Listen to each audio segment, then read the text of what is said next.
Ah, não, claro. Deixa eu perguntar então, numa intersecção que tem entre o Bitcoin e o mercado financeiro, que é, você acredita que as ferramentas de valuation tradicionais servem para o Bitcoin? E você já viu outros assessores discutindo esse tema? Porque eu lembro de Hum, conversar com o assessor e o assessor falando: ah, eu não posso investir em Bitcoin porque eu nem sei quanto ele vale. E isso no fundo é isso, falta ferramenta de valuation para ele conseguir entender o Bitcoin. Então, sei lá, queria ouvir sua não, opinião disso. olha, em minha opinião não serve, porque a questão do valuation é o seguinte, é você trazer o fluxo de caixa a valor presente para você saber o quanto valeria pagar naquela empresa agora, ah, em questão de quanto você vai ganhar futuramente. Então, assim, é você trazer a valor presente o quanto a empresa fatura, gera de caixa, etc. Tem vários motivos de você, várias formas de fazer valuation, né? E é uma maneira de você avaliar ali uma empresa. Mas no caso do Bitcoin, isso não existe, porque o Bitcoin, ele não é uma empresa que geradora de caixa. Não tem nada a ver com isso. O Bitcoin, ele é um hedge, sabe? Ele não é um ativo que vai te gerar uma receita mensal. Ele é um hedge contra todo o sistema financeiro, uma forma de proteção. E você não tem como saber quanto vale o Bitcoin, porque você não tem como saber o quão fundo as moedas fiduciárias podem ir. Não tem chão. Ah, então, não existe isso de ter um valuation para o Bitcoin, até porque, vamos dizer que todas as pessoas do mundo adotem o Bitcoin, certo? E você vai medir o valor do Bitcoin se você, baseado em moedas fiduciárias, as moedas fiduciárias vão sempre vão ter caído absurdamente em relação ao Bitcoin. Então, se você tem o Bitcoin como sistema financeiro internacional e todo mundo usando como um padrão internacional, mesmo assim, mesmo que todas as pessoas usem o Bitcoin e as moedas fiduciárias não existam mais, ele vai continuar ganhando valor, porque ele é uma moeda deflacionária e com a tecnologia, os bens e serviços vão ficando cada vez mais baratos. E isso era para acontecer, sabe? Então, assim, com um pedaço de Bitcoin, seja qual for a fração, você vai cada vez comprar mais coisas, mesmo que ele já tenha engolido todo o mercado tradicional. Ainda assim, ele vai continuar se valorizando, porque você vai ter bens e serviços mais em conta por conta da tecnologia e o avanço, sabe? E é um processo natural. E se você for ver, é, o preço dos bens e serviços hoje estão mais baratos. Quando a gente compara as moedas fiduciárias, a gente vê que estão mais caras, mas em relação às moedas fiduciárias. Se você comparar com uma moeda ah, mais estável, por exemplo, se você pegar o ouro e comparar o preço da cesta básica, dos alimentos básicos, o preço de tudo diminuiu. Então, na verdade, o preço das coisas não estão aumentando, estão diminuindo. Só que é a moeda fiduciária que está desvalorizando e cada vez a gente precisa de mais moedas para poder comprar um mesmo bem. E isso faz a gente pensar que o bem está ficando mais caro, mas não, está ficando mais barato. Além da gente já ter, mesmo com a economia do jeito que está, mesmo com todas as distorções, mesmo com tudo que já acontece, com a moeda se desvalorizando, e mesmo assim a gente tem uma tecnologia melhorando e fazendo as coisas ficarem mais baratas em relação a moedas ou mais estáveis. Então, imagina em um mundo na qual utiliza a moeda forte, o Bitcoin, e existam incentivos financeiros de investimentos mais a longo prazo, incentivo financeiro de ter inovações tecnológicas muito maiores, sabe? Porque a baixa preferência temporal é o que faz as maiores invenções. Tanto que quando a gente teve o padrão ouro, foi a época das maiores invenções, né? Como bem explica no livro Padrão Bitcoin, a gente teve invenção do... Tem as invenções que são de 0 para 1. O Peter Thiel, ele explica muito bem sobre isso, né? No livro de 0 a 1, é um livro interessante também, ele explica que tem as invenções de 0 a 1, que são as invenções que surgem do nada, e tem as invenções que de 1 para alguma coisa, né? Que, no caso, isso significaria dizer que existem as invenções que surgem do nada, de nenhum projeto anterior, e as invenções que são aprimoramentos de coisas que já existem. Se a gente pegar hoje em dia as tecnologias que temos como elevador, automóvel e enfim, a maioria que realmente modificou muito o nosso modo de viver foi, foram invenções do padrão ouro. Então, assim, imagina os dois movimentos. Imagina tanto uma baixa preferência temporal e, ao mesmo tempo, você tendo uma moeda que, que vá, que vá cada vez ficando mais escasso, sabe? A gente teve o mesmo ouro não sendo nem, na minha opinião, não chega perto do que o Bitcoin é. Ele, ele nos deu a, a, a época aí de maiores invenções da história. E deixa eu fazer uma pergunta mais pensando de novo nos assessores. Como você acha que vai evoluir a visão deles na questão de alocação pensando num portfólio tradicional? Porque é isso, hoje em dia o pessoal vê realmente como, no fundo, como uma opção sem prazo de validade, né? Uma put sem vencimento contra, sei lá, que está garantindo contra o colapso dos bancos.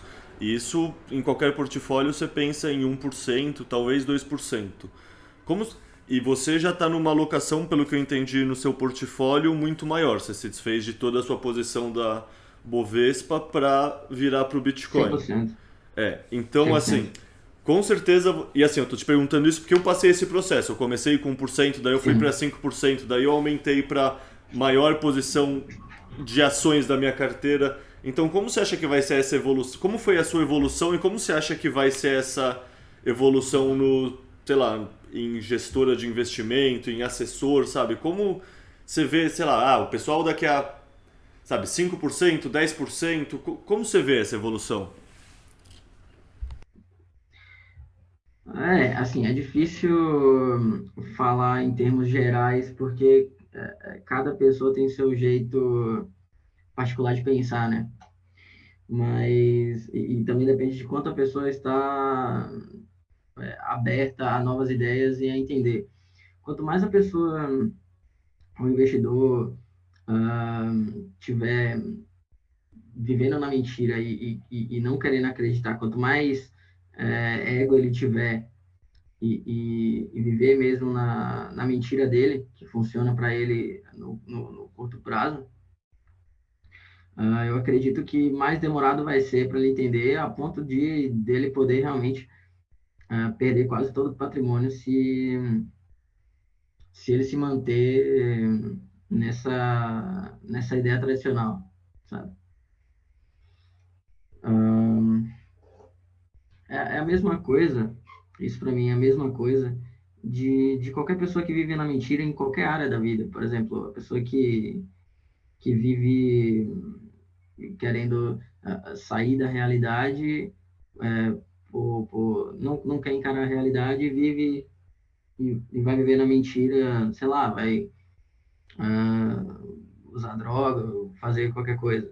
Uma hora, tem uma frase de Ayn Rand que eu acho interessante, que assim, você pode até ignorar a verdade, mas não pode ignorar as consequências de ignorar a verdade. Então, a consequência ela vai chegar e os que se adaptarem logo vão conseguir um retorno maior e os que demorarem menos, ou que demorarem mais de entender a realidade, vão perder uma boa parte ou todo o seu patrimônio por conta dessa demora. E assim, e aí que entra até uma questão de até um pouco de darwinismo, vamos dizer assim, né? Aquelas empresas, eu acredito que as empresas menores e vão se adaptar mais rápido ao Bitcoin, sabe? Porque elas não recebem tanto benefício do sistema fiat. Então, eu acredito que não é um processo de cima para baixo. Eu não acredito que as empresas que são beneficiadas do governo vão entender isso. Eu acredito que eles vão ser o último a entender isso. Porque enquanto eles puderem lutar e permanecer ali, né, perto permanecer o Leviatã, né? Permanecer o status quo, eles vão querer que o sistema continue. Então, assim, se eles entenderem o Bitcoin, eles podem até, uma ou outra, comprar o Bitcoin no sentido de proteção. Não sei se eles vão anunciar, né, para não incentivar, talvez. Eles comprem até escondido, né, para não incentivar, mas como uma forma ali deles se protegerem se eles entenderem. Mas não acredito que é uma coisa que todos vão fazer assim. Eu acredito que vão ter as empresas maiores que vão entender, outras não. As que entenderem vão conseguir se proteger de alguma forma, e as que não vão ser derrubadas. E as empresas menores que adotarem Bitcoin, elas vão começar a prosperar. Nessa que elas começarem a prosperar, isso vai incentivar ainda mais que outras empresas menores adotem Bitcoin, ah, até que isso forme um movimento muito grande. Essas empresas vão crescer, certo? E essas empresas vão se tornar as novas empresas maiores do padrão Bitcoin. E as outras que dependem do Leviatã agora, eu acredito que vão estar realmente complicadas no futuro. Se não entenderem o Bitcoin, vão estar realmente complicadas. É que tem muito modelo de empresa hoje em dia que é só conseguir vender crédito para as pessoas para se aproximar mais da impressora, no fundo, né? Você vê uma Sim, loja sim. de roupa, na verdade não, ela oferece um crediário. As Casas Bahia oferecem um crediário, a Magazine Luiza oferece um crediário. Várias das empresas, tipo, o modelo de negócios dela é basicamente vender dívida e ganhar acesso a dinheiro diferenciado, assim. Toda empresa tem como objetivo virar um banco para ele dar um cartão de crédito e fazer um crediário com as pessoas, né? Essas empresas Sim. não vão ter mais esse modelo de negócio, pelo menos. Isso aí faz parte da distorção causada pelo sistema fiduciário, né? Não só empresas, você tem aí cargos, empresas e até empresas gigantescas que não precisariam existir se fosse em uma economia realmente, de fato, de livre mercado. Tudo isso acontecendo para para a gente ter uma noção de quanto a economia está distorcida, né? Você tem empresas grandes que em um sistema de livre mercado ela simplesmente nem existiria, mas elas existem justamente por causa desse sistema de crédito absurdo que a gente tem hoje no legado.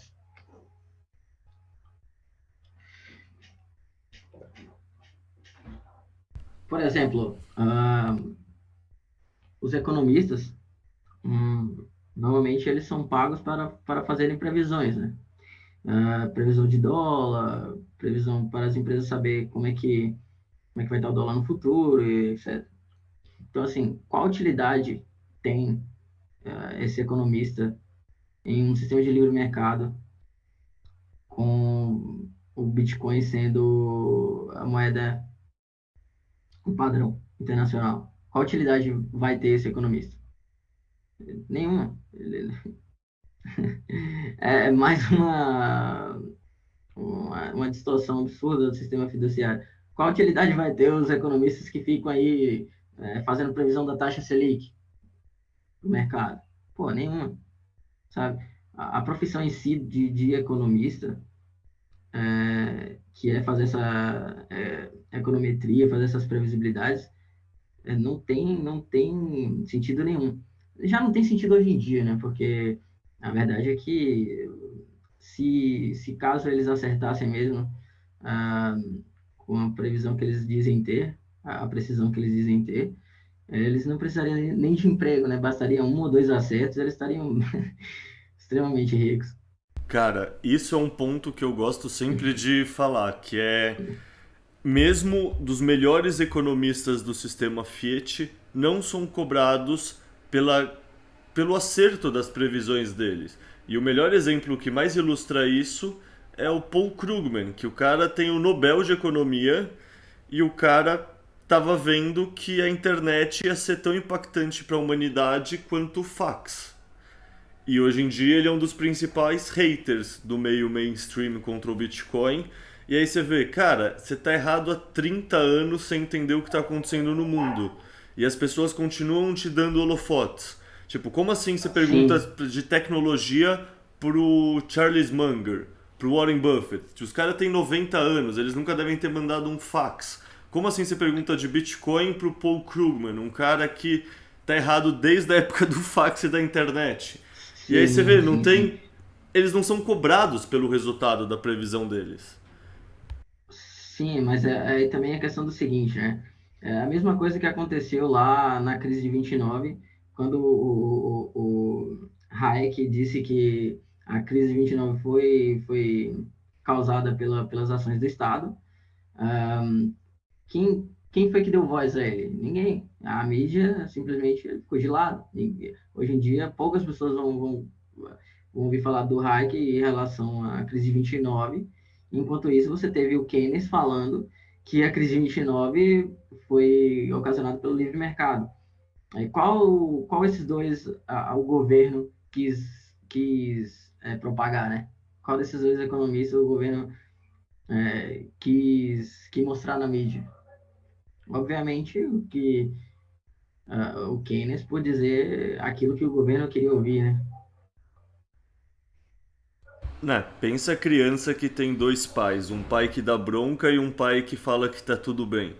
A criança acaba Exato. preferindo o pai que fala que tá tudo bem. Mesmo que tenha feito muita merda, né? Ele vai preferir. É, não, só imprime dinheiro que você reaquece a economia e vai dar tudo certo. É muito mais fácil Aí aceitar isso. É muito mais fácil aceitar isso do que lidar com dor. exato, exato. Aí voltamos àquele assunto realmente da dor, né? Que é um processo de dor que as pessoas não querem passar. É exatamente Né? isso. Falando em dor que as pessoas não querem passar, você acompanha o cenário macro? Porque, tipo, tá acontecendo, talvez, o começo agora, com o Fed, a enxugar o balanço. E aí, no fundo, a pergunta que eu queria te fazer de cenário macro é como você vê se desenrolando essa bolha soberana de crédito? Porque, por um lado, eles podem subir os juros e gerar uma depressão que quebra tudo. Por outro lado, eles podem continuar imprimindo e deixar aí uma hiperinflação comer solta. E o sonho deles é conseguir fazer uma desalavancagem estável. Ou seja, ficar uns 10 anos mantendo a inflação lá pelos 5%, 8%, uma coisa que mantenha andando assim, se equilibrando na corda bamba, nem gerar uma depressão e quebrar todo mundo, e nem gerar uma hiperinflação. E assim, dos três cenários, eu acho que esse cenário é o mais improvável. Mas eu não consigo imaginar. Assim, eu não sei se vai vir uma hiperinflação ou uma hiperdepressão. Isso eu não. Sei lá, sabe? Eu não os dois cenários me parecem igualmente prováveis de acordo com a ação deles. Então, te perguntar, você tem alguma visão de como você imagina que bancos centrais, Fed, esse povo todo vai agir? É isso, é exatamente como você explicou. O governo agora ele tem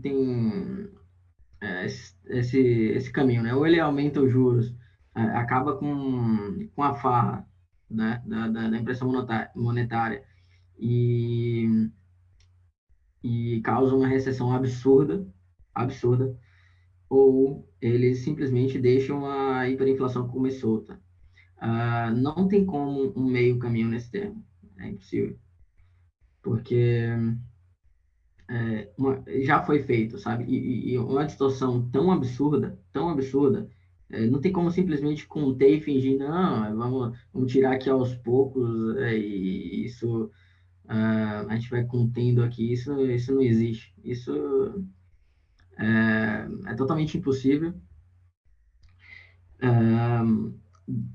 As dimensões que já chegaram essas distorções, só resta agora ou eles assumirem essas distorções todas e realmente subirem os juros e tudo vai desmoronar, vamos ter aí uma recessão histórica, ou eles continuam a imprimir dinheiro, sabe? Porque se eles não imprimirem dinheiro, e como você falou, e encolher um pouco, como que essas empresas vão conseguir se manter nessa mentira? Não tem como. A verdade chega, sabe? Ela não tem como. Para ele alimentar a mentira, ele precisa imprimir, ele precisa gerar essa liquidez no mercado. E foi assim que chegamos a esse ponto, né? Já estava alimentando isso, já estava alimentando essa liquidez. Chegou na pandemia, simplesmente alavancou isso de uma forma absurda, absurda. Não tem nem palavra para explicar o tamanho dessa distorção que foi causada. E não tem como, não tem como eles simplesmente falar assim, não, agora a gente enxuga aqui, porque se eles pararem de alimentar, só isso daí e já cai o mercado, ah, já vai causar uma recessão gigantesca, sabe? Não tem como fazer gradualmente, né? Eu entendi a sua dúvida. É, fala assim, não, agora a gente imprimiu, agora a gente enxuga um pouco aqui desse dinheiro que imprimiu, vai subindo os juros aos poucos e, e vamos dizer, vamos para um cenário mais equilibrado, né? Esse é o sonho aí dos fiats. Eu não vejo esse cenário acontecendo também. É só que assim, se eu sou o Powell, se eu sou a Yellen, se eu sou, sabe, o pessoal do Banco Central Europeu, eu tô sonhando em conseguir fazer isso nesse momento. Mas eu também não vejo isso como uma possibilidade real. Não, se ele para, já era. A gente teve várias tentativas de fazer isso daí. Todas deram errado e não tinha nem a distorção que tinha hoje. Imagina você tendo a distorção que tem hoje. É impossível, você não tem como enganar as regras da economia, sabe? É a mesma coisa. Isso aí seria como você querer enganar as regras da economia. Não tem como. É como a gravidade, ela vai puxar. Eu acho interessante até. Eu estava conversando com um tio meu, assim, eu sou de uma família de comerciante. E um tio meu, ele estava me explicando sobre os anos 2014, 2015, que eu não lembro se foi em 2014, 2015, que a Dilma fez aquele projeto do Minha Casa Minha Vida, e logo em seguida ele fez Minha Casa Melhor. Ela fez esse projeto Minha Casa Melhor, não sei se você lembra desse, dessa medida que o governo Dilma fez logo que assumiu o governo. É, nessa minha Casa Melhor, o que acontecia? O governo dava um cartão com, se eu não me engano, era R$ 5.000 para as pessoas da minha casa, minha vida, mobiliar a casa. comprar os móveis, etc. E aí, a loja do meu tio, uma loja de móveis, na qual é uma loja pequena de móveis, certo? Um comércio local aqui, e que as pessoas começaram a comprar. De repente, ele viu um aumento absurdo nas vendas. As pessoas começaram a comprar, comprar, comprar, comprar, comprar. Ah, e aí, a venda dele aumentou, acho que chegou a aumentar em 100 vezes por dia. Uma coisa assim, absurda. E o que que aconteceu? Ele começou, logo em seguida ele viu as vendas aumentando, ele teve que, obviamente, comprar mais para poder vender mais, né? Nessa que ele compra mais, ele também vai precisar fazer mais investimento, contratar mais pessoas, ele vai precisar, ele comprou mais foram 3 caminhões na época para fazer entrega, ele comprou, abriu outra loja, então assim, ele teve que investir porque não teve, ou ele fazia isso ou ele ia ficar para trás, sabe? A própria é, mercado, vamos dizer assim, obrigou ele a fazer esses investimentos. E aí o governo simplesmente teve que parar, né, de fazer esse auxílio. Quando parou, porque uma hora a conta chega, quando parou, o que que aconteceu? Imagina, agora ele estava lá com 10 vezes mais funcionários, 3 caminhões a mais, espaço a mais, tudo a mais, é, e agora a venda voltando ao que era antes, sabe? Essa, essa distorção é exatamente o que é o sistema keynesiano, né? É um sistema de crédito que é uma mentira. Então, assim, acabou no final das contas dando um prejuízo enorme. Por sorte, eles se anteveu do movimento e enxugou a empresa dele, mas muitas empresas, durante esse processo, faliram por causa dessa distorção de mercado. E isso aí é exatamente o que é o sistema keynesiano. Fazem as empresas fazerem investimentos absurdos em coisas que não era para acontecer. Então, assim, esses investimentos todos já foram feitos. O governo já imprimiu, já foi feito. Não tem como voltar atrás. Ah, e isso a conta vai chegar. Não tem como simplesmente falar assim, não, agora a gente vai tirar aqui aos poucos não, porque se ele, só o fato dele parar de financiar, de imprimir e financiar as empresas ali ligadas a eles já causa uma queda absurda. Porque ele precisa alimentar, sabe? Ele não tem como manter essa distorção sem alimentar. É impossível.